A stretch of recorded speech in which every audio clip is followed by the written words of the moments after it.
বল।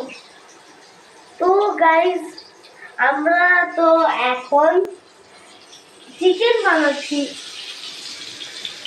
Chicken কি এটা? Fish fry? Chicken fry? হ্যাঁ, চিকেন ফ্রাই।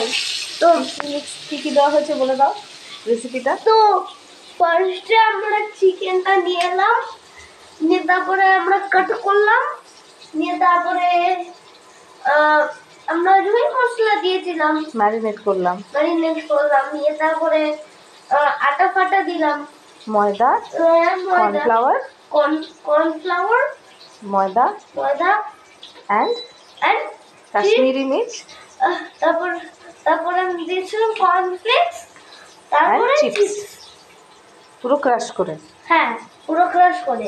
তারপরে চিকেনটা ডিপ করে ওর মধ্যে, ফার্স্টে ডিমের মধ্যে ডিপ করতে হবে, তারপরে ওই যে কর্নফ্লাওয়ার মিক্সটার, হ্যাঁ ময়দা মিক্সটার মধ্যে করতে হবে, তারপর চিপসের মধ্যে, হ্যাঁ, তারপরে এরকমভাবে তেলে ফ্রাই করতে হবে। একদম fully it looks like KFC chicken. তো কিন্তু আমার বাবা আর মা, আমার বাবার মুখ কেমন দেখছো দেখো, মানে একদম অ্যাংরি ছিল, মানে এতক্ষণ অ্যাংরি ছিল। ব্লগার, সো ব্লগার বজো, peace out. Not peace out yet. ঠিক আছে গাইস, আমি এখন তো পার্ট 2 করব। Peace out.